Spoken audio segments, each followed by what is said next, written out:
So I recently attended the Medica, and I want to give you my assessment on what the state of MedTech sustainability currently is.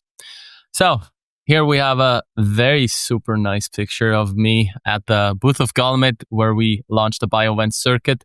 Check that out. That's the first bio-based ventilation and anesthesia circuit on the market.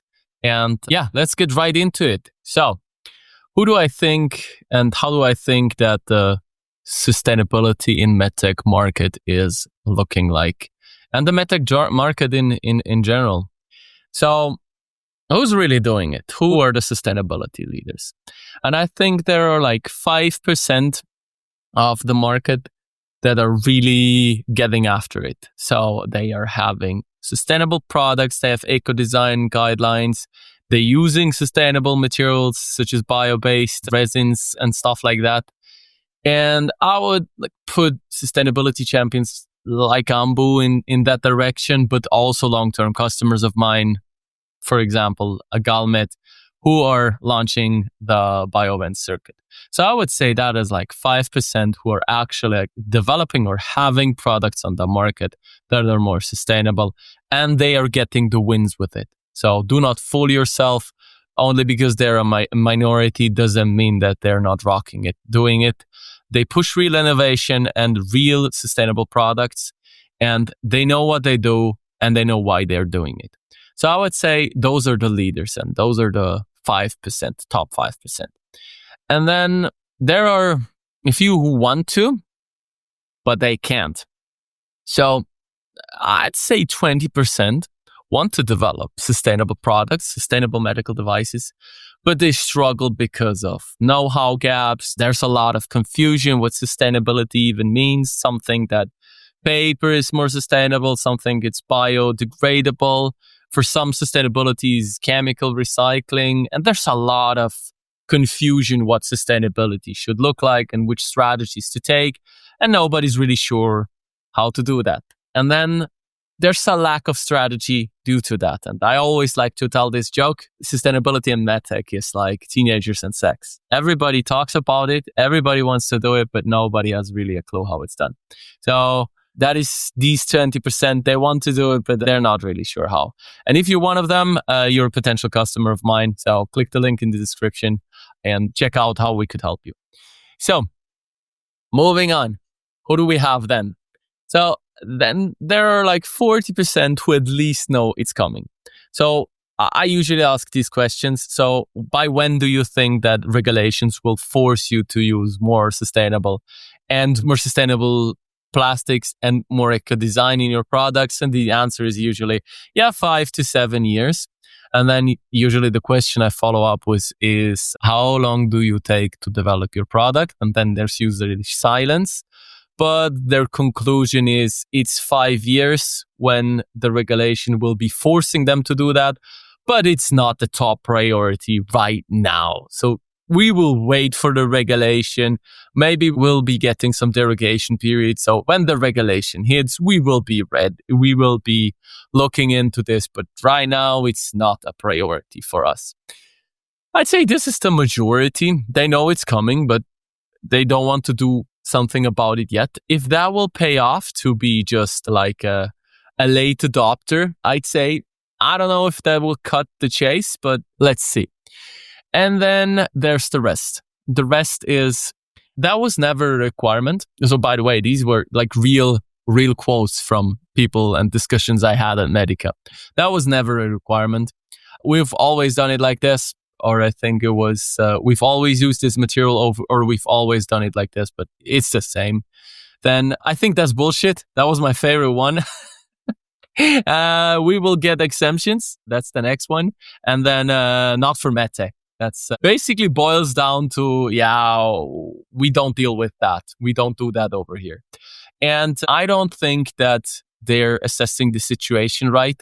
I don't think that MedTech is only a European topic. It is like Europe is leading in the direction of sustainability regulations, but I also think that other parts of the world will follow suit, since we have issues and they're going to get addressed.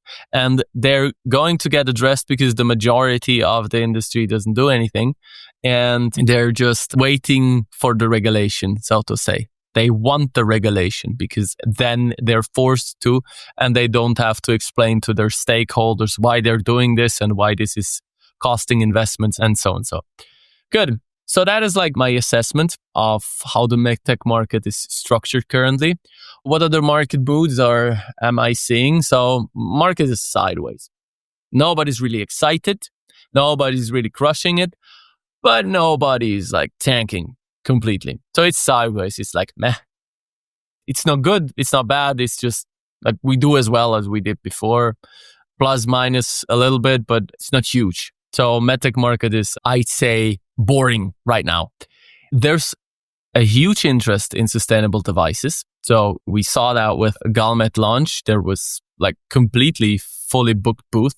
Always people there inquiring about the new sustainable products. There are still some hurdles in order to get them in there. The change is pain in MedTech. However, the customer interest and the willingness to spend time on this on a fair is a very clear indicator that people are very interested in sustainability. They just are not sure how and who can supply this and by when do we do this. But it is a trend, a clear trend. Direction is set. Then what else do I see? Is like there's a huge cost pressure from China. That's a little geopolitical. So lots of tariffs hitting, US tariffs hitting China. So China is exporting a lot of resonant devices to Europe. They're deferring it from the US market and putting it on the EU market, meaning that the green premium is additionally under pressure. So you can't really have a green premium on your product, even if it's more sustainable. So that is what I see. And then geopolitics in general, tariffs, the geopolitical situation, everybody is a little, I'd say, anxious about the situation and how it's going to escalate or not. And many people are thinking about the supply chain security. If you only have one source, they try to split it to multiple sources. They try to keep their options open. Usually price currently is still like trumping everything else, but like price is very fast not your first decision criteria anymore when you have supply chain disruptions and God forbid wars breaking out or anything like that. So supply chain and resilience is definitely becoming an issue to contend with. So in summary, we are still early when it comes to sustainability in MedTech. And the curiosity is there. There's definitely interest, but there's confusion, uncertainty, and doubt about what the right direction is, what the right solution is. Also the fear of getting labeled as a greenwasher. That would be the worst. And therefore, there's a lack of strategy. And if you have these issues, if you're confused, uncertain, and have doubts, but you want to explore the opportunities and want to have a clear strategy, you just click the link in the description and let's see how we can help you. Good. So if you like the video, like, comment, and subscribe. Ask me questions in the comments. I'll read all the comments and see what videos we can derive that bring you value. I do these videos purely because they bring you value, because I like doing them. And if you like, comment, and subscribe, YouTube will show you more of these videos, and that helps you. So you get the content that you like. So thank you very much for watching and have a very good one.